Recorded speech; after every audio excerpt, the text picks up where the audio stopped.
the Fitch Bandwagon.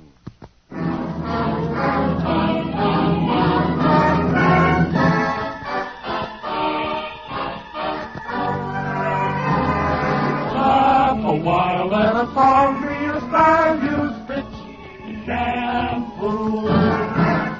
Don't use hair, use your head. Straighten your hair, use Fitch shampoo. The F.W. Fitch Company, makers of those fine Fitch products, present the Fitch Bandwagon, starring Phil Harris and Alice Faye.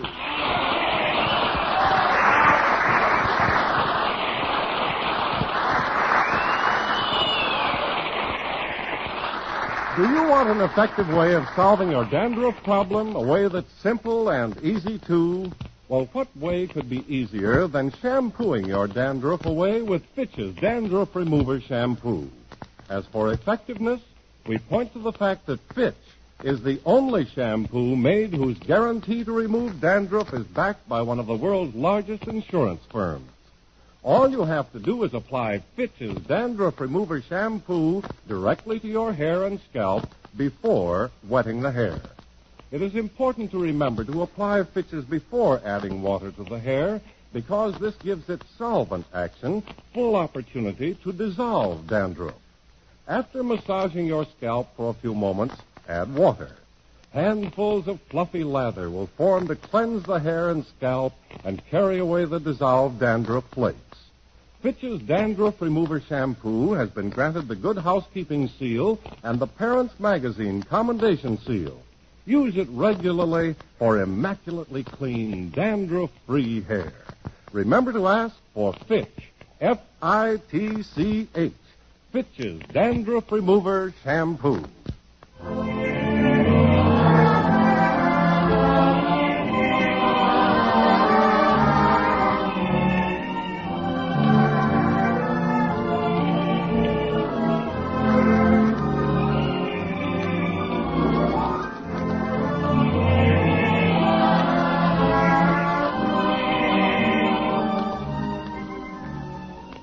And now the bandwagon brings you Alice Faye and Phil Harris.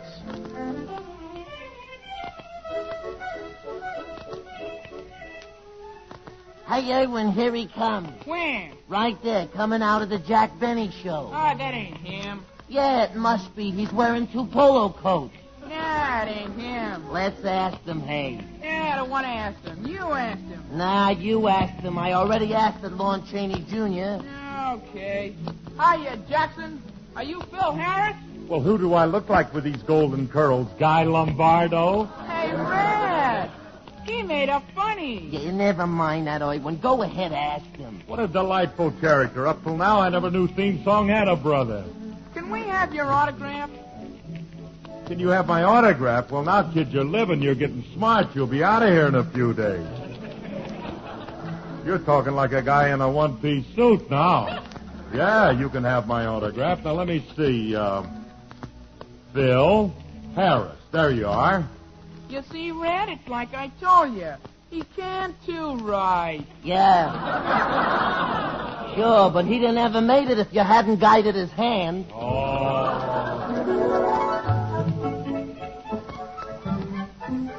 Hello, Mr. Harris. Hiya, Dick. You got my car ready? Yes, sir. Right over here with the motor running. Thanks, kid. Here. Buy yourself a great big box of Snickers. Gee, thanks. Oh, say, Mr. Harris, I've noticed you're always in such a hurry every Sunday. How come you're so anxious to get home? How old are you, kid? 14? Why? I think it's time you had a nice long talk with your father. Huh? Never mind. See you next Sunday. So long, Richard.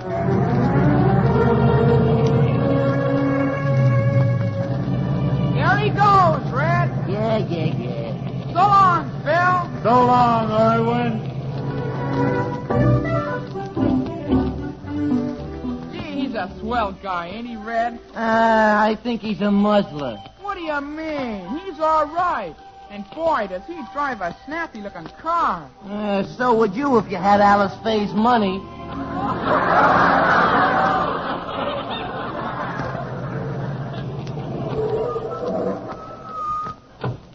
Hey, you going out towards the valley, Pops? Yes, I sure am, son. Well, then I'll give you a lift. Hop in. Oh, thank you, thank you.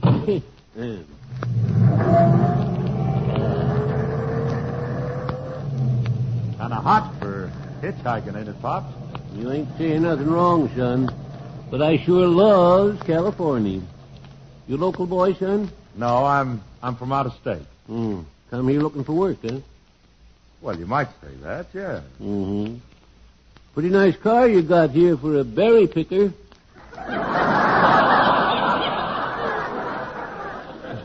No, Pops, I'm more of a nollie picker. Oh, from Fresno. No, from Martini's. Say,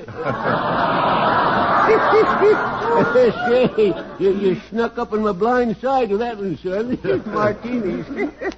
Say, how far out you going, Pops? Oh, Bakersfield. Oh, got a job up there? Nope.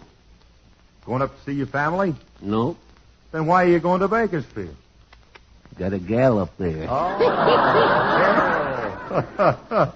You, Pops, I didn't know there was that much Wheaties in the world. Oh, yes. I go up to see her every month. Used to go up every week. Oh, yeah. Yes, sir. Sort of got out of the habit during gas rationing. Well, yeah. Let me ask you something, Pop. This girl of yours, how's she feel about marriage? Oh, she's all for it. Well, that's fine. Yep.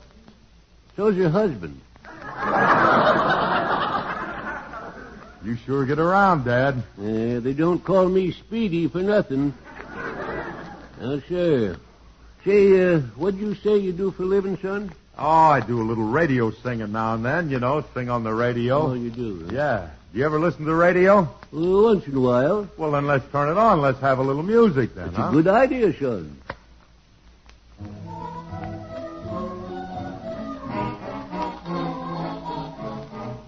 You ain't one of them sons of the pioneers, be you?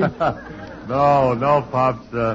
I couldn't quite make that group. You see, I lean more toward the, more like stuff that they're playing right now. Folks are dumb where I come from. They ain't had any learning. Still they're happy as can be, doing what comes naturally. Doing what comes naturally. Folks like us could never fuss with schools and books and learning. Still we've gone from A to Z, doing what comes naturally. Doing what comes naturally. You don't have to know how to read or write when you're out with a girl in the pale moonlight. You don't have to come from a great big town just to go picking berries in an evening gown. That comes naturally, ooh, so naturally. My uncle out in Texas can't even write his name. He signs his check with X's, but they cash them just the same. Uncle Ben got angry when they caught him stealing chicken. I'm within my rights, said he, doing what comes naturally. You don't have to go to a private school not to pick up a penny near a stubborn mule. You don't have to have a professor's dome not to go for the honey when the bee's at home. That comes naturally. Hey, son, Oh, so just natural. a minute, Sonny boy. Oh, Hey. okay, Pop, just a second. Excuse me, son. You can let me off here. I turn right at this next corner. Well, it'll be a pleasure, Pops. Okay. Well, thanks for the lift, son. Well, you're perfectly welcome, but wait a minute. You didn't tell me how you like my song. You say you make your living singing like that? That's right. Well, then, I got a piece of advice for you. Advice? What is it? Son, save your money. So long. So long, Speedy.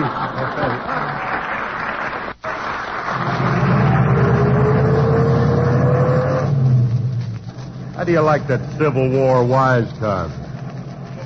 Just for that, I hope that the next ride he gets is on a motorcycle. Oh, well, I like it. Grandpa Dick was always sick, but never saw a doctor. He just died at 93, doing what comes naturally.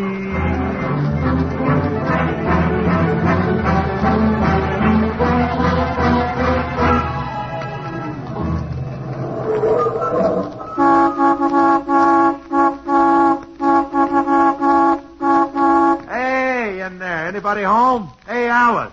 Hey, Glamour girl. Hello there. Is that your lover? Heck, no, it's your husband. Come on over here, Amber, you beautiful thing, and give me a great big kiss. Mm-hmm. Oh, honey. Oh, what's the matter? You ain't giving. I should have gone on to Bakersfield. What? Let it go. You're too beautiful to quibble with, you luscious creature, you. Hey, I can smell that dinner cooking, and, honey, I'm really hungry. Well, we'll be eating in a minute. Come on in the living room.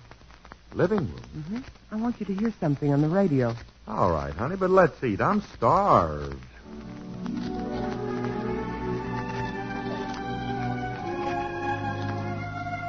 Hey, that's that number from Annie Get Your Gun. Yes, that's the one we like so much. I wanted you to hear it. Well, all right, then lay it on me. Well, I will. They say that falling in love is wonderful. It's wonderful. So they say.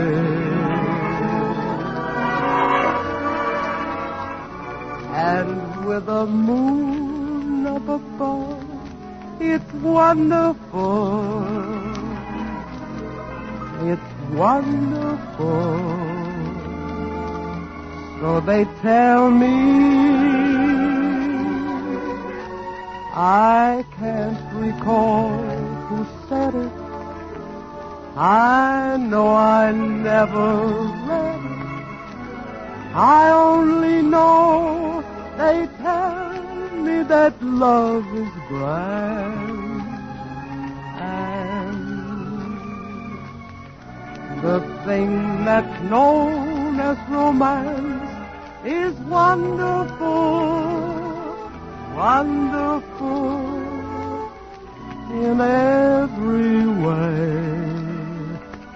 So they say.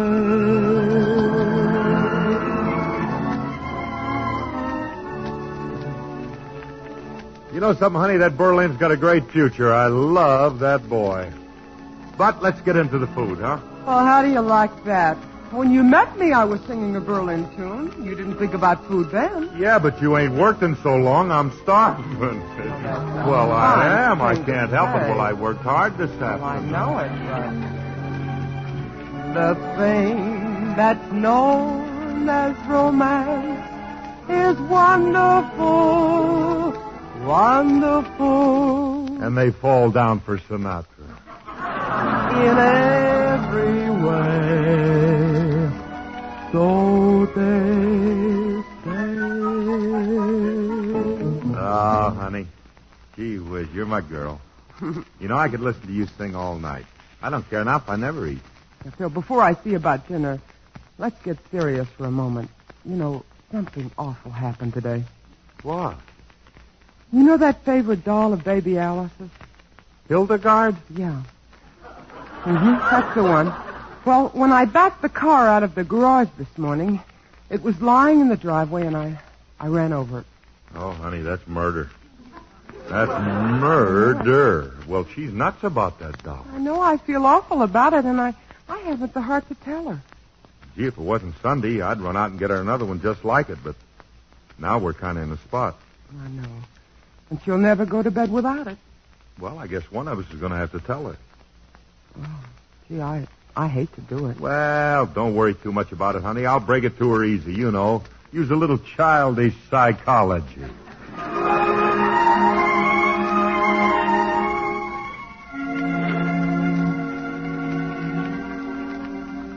Hello, baby Alice. Hello, Daddy. How's my big girl today? Fine. What are you doing out here? making mud pies. Uh-huh. But look, honey, Daddy's got something that he really ought to tell you. Yes, Daddy. Well, it's... Yes? Well, look, don't ever eat none of them mud pies. It might poison you.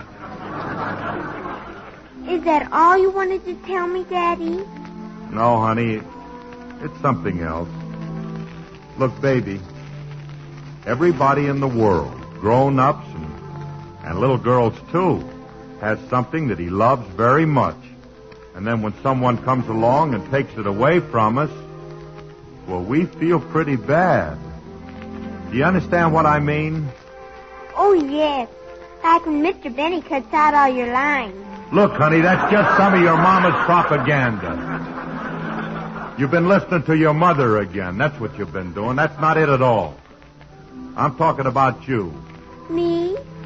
Yes, well, you and Hildegard. What about Hildegard? Honey, Hildegard's sick. Sick? What's wrong with her, Daddy? Well, she's a little run down.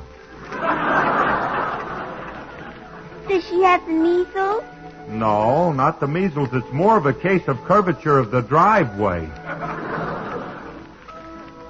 Where's Hildegard now? They had to take her to the hospital. Oh, when Hildegard comes home, will she bring another little dolly with her? No. No, honey, I don't think so. But when Mommy goes to the hospital, she always... That's not the same thing.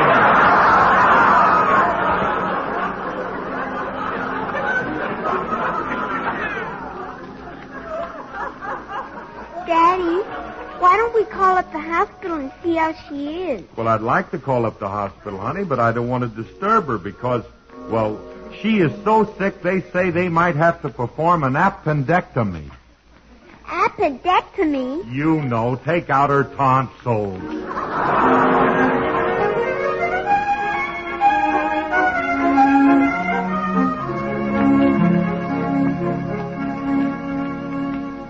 Phil, did you talk to baby Alice? Yes, honey, I had a talk with her. How did she take the bad news? Well, I started to tell her that Hildegard had been run over, but... Oh, honey, I just couldn't do it. What did you tell her? I don't know. One thing led to another, and now she thinks her dolly's sick in a hospital. Oh, Phil, you shouldn't have made up a story like that. I know. Every time I get in a thing like this, I always open my big, fat mouth and then louse it up. Then why do you keep doing it? Who knows? It must be the Molotov in me. Well, how do we stand now? We don't stand so good. Now she wants to phone the hospital and find out how her dolly is. Oh, fine.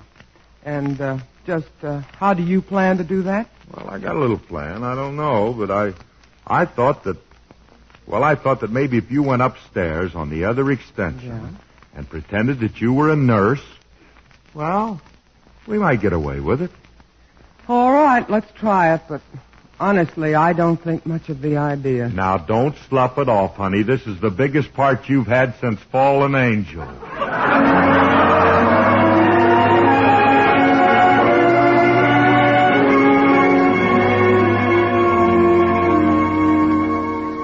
Daddy, can we call the hospital now? Yes, my little lady, right this minute. I'm going to get them on the phone.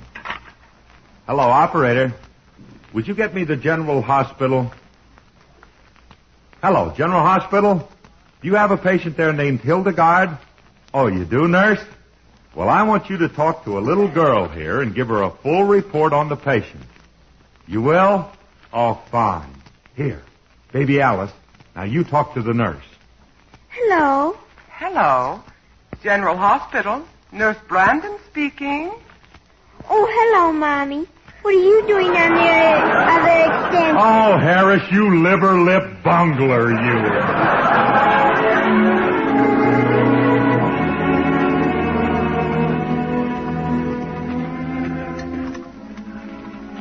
How about your coffee?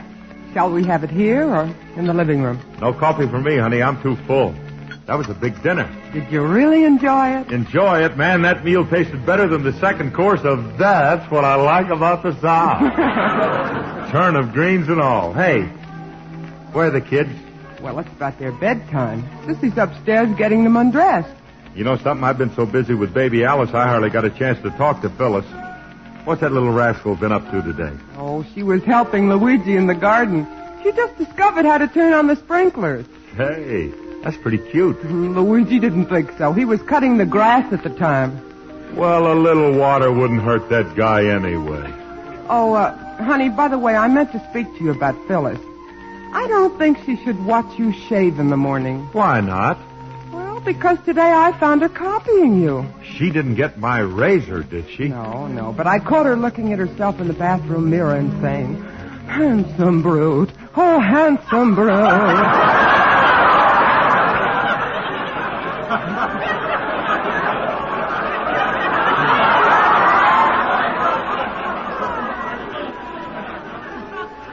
So what? She's a cute kid, too. Oh, honey, look at the time.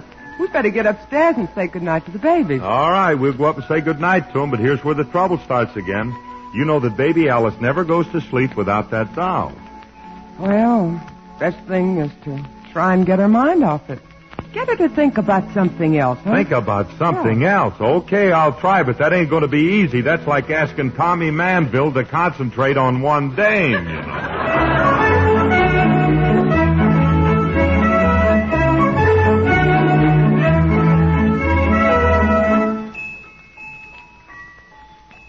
How, my little girl? All ready for bed, baby? Yes, Mommy. Baby's ready, too. You know, you kids are getting to look more like your mommy every day. We are, Daddy. Yeah, but cheer up, honey. You may outgrow it. Thank you very much. Sing us a song, Mommy. Sing us a song. Please, Mommy. Now, calm down. In a minute, huh? Daddy, you know about my dolly, Hildegard? Well, she's. Yes, I know, honey, I know. But don't worry about that tonight, because Daddy's going to tell you a wonderful story. The one I'm going to tell you is about Jack and the Beanstalk. Gee, that's a good one, Daddy. You like the way Daddy tells his stories, don't you, Phyllis? No. I like the funny faces he makes. Now, wait a minute. Let's don't have any cracks, baby. Just listen. Hurry up, Daddy. Tell the story. All right. Well, let me see. Oh, yes. A long, long time ago, there was a little boy named Jack, and he lived with his mother in the middle of a beautiful forest. But although they lived in this beautiful woods and their cottage was all neat and clean, they were very, very poor. Were they awfully poor, Daddy? Honey, they were so poor they had nothing to eat but old pieces of bread. And poor little Jack had to hold his pants up with Hoover buttons. Finally, things got so bad, well, there was just one thing to do. Jack's mother decided to sell the old family cow so they'd have money to buy food. But, Daddy, if they were that hungry, why didn't they eat the cow? Well, honey, they couldn't eat meat. They was veterinarians. Oh. Well, anyway, Jack put an old piece of rope around the cow's neck and took it off to the market. Now, he was gone for 3 whole days, and his poor old mother was half out of her mind. But at last Jack came home, and his mother asked for the money, but Jack said, "Well, I sold the cow, Mama, but instead of money, a nice old man gave me these 3 wonderful magic beans." So Jack's mother looked at him and said, "Why, Jack, you dear, sweet boy." And with that, she drove him 6 feet into the ground with a 2x4. Phil, she did no such thing. Maybe not, but that's what my old lady would have done. Please. Tell some more, Daddy. Well, Mommy, you stay out of this. Well, Jack's mother was very, very angry, and she threw the beans out the window. And once again, they had to go to bed that night without any supper at all. But if they were so hungry, why didn't they eat the beans? Because that would have loused up the rest of my story. Now listen. Anyway, early the next morning, Jack woke up, looked out in the backyard, and there was a beautiful beanstalk 90 stories high. So Jack started climbing up the beanstalk. He climbed and climbed and climbed some more. Honey, he went up that beanstalk faster than Gene Kelly with a hot foot. And when he got to the top, what do you suppose he saw? A great big giant and a great big castle. That's right. And the big giant had a magic chicken that laid golden eggs. So Jack hid in the corner until the giant went fast asleep. Then he tiptoed out and with hardly a sound, quick as a wink, grabbed the chicken and lit out for home. Jack went down the beanstalk fast as he could with that mean giant crowding him all the way. But Jack got down first, grabbed up a big old axe, and disconnected that vine with 2 quick blows. And the giant fell down and was killed. And Jack and his mother lived happily ever after. No. Not exactly. You see, the kid was indicted on 3 counts of manslaughter. And Jack and his mama had to hire a pretty smart lawyer to beat that rap. Phil. But, Daddy, what happened to the chicken that laid the golden egg? What are you asking? Look, the lawyer laid a bill on Jack for $28,000, and the chicken wore itself out trying to meet the payment. Oh, Phil.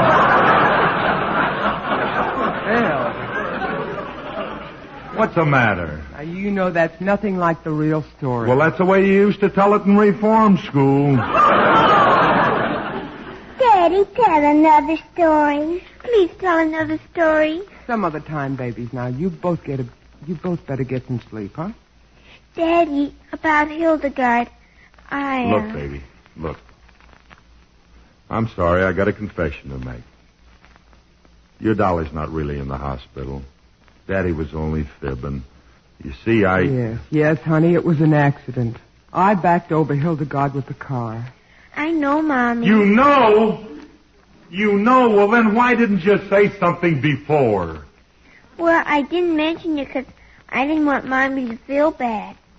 Oh. That's Daddy's little girl who said that. I love you, honey. What do you think about that, Mommy? Oh, that's awfully sweet of you, baby. But I thought Hildegard was your very, very favorite doll. Yes, but I will miss her much. She's gotten to be an awful problem child lately. That's right, sweetheart. Not only that, Daddy's going to get you another dolly in the morning. So why don't you 2 little girls be real sweet now, and let's turn out the lights, huh? But Mommy was going to sing for us. All right, when Daddy turns out the light, I'll sing. There you are.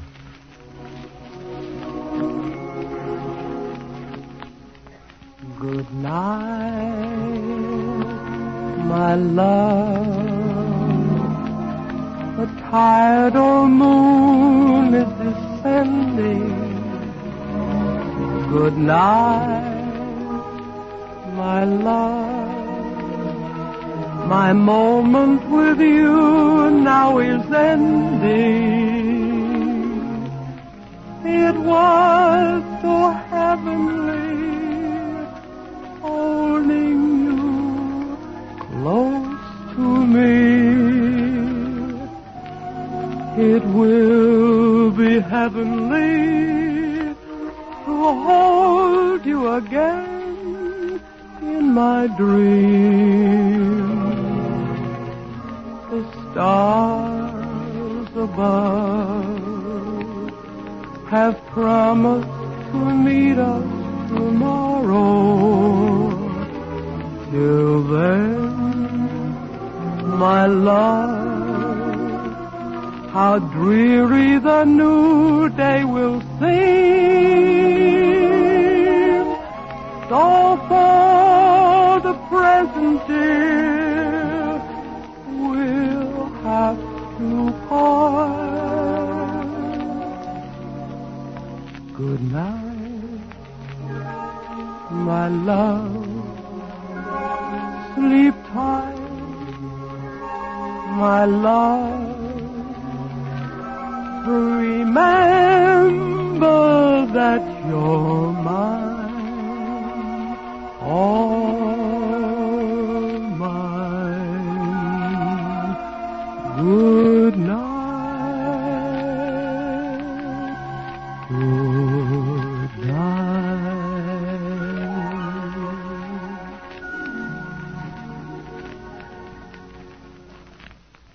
Good night, Mommy. Good night, Daddy. Good night. Good night, baby. Good night, you rascals.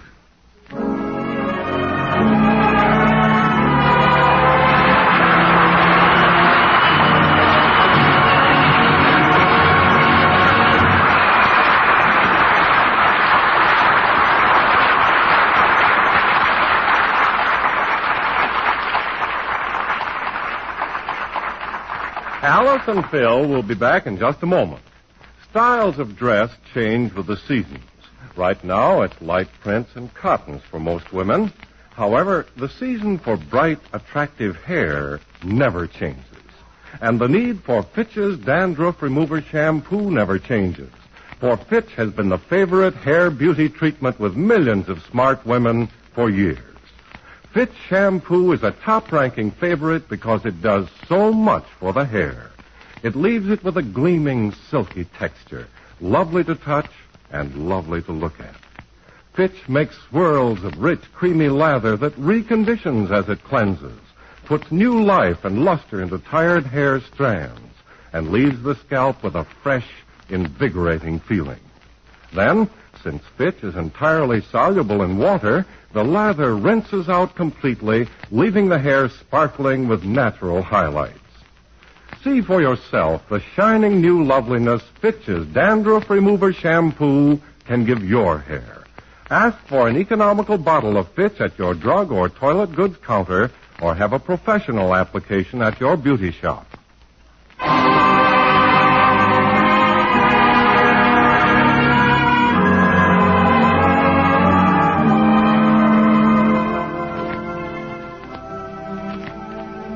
Well, now that the children are in bed, what would you like to do this evening?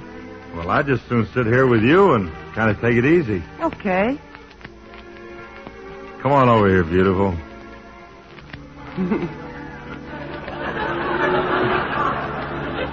Let's get cozy, huh?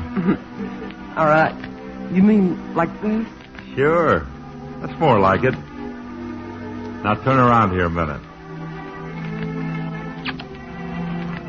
Oh. Well, why that great big sigh, Phil? Oh, nothing. I was just wondering how Speedy's making out in Bakersfield.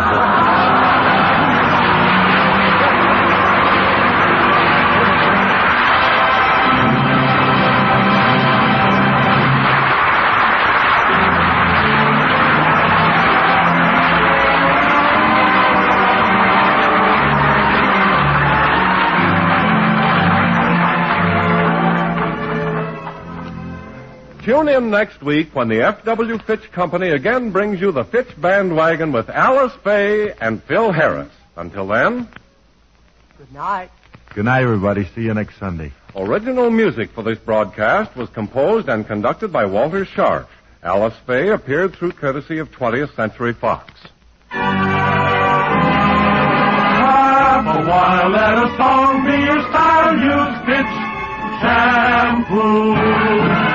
Don't you spare, use your head, save your hair, use Fitch shampoo.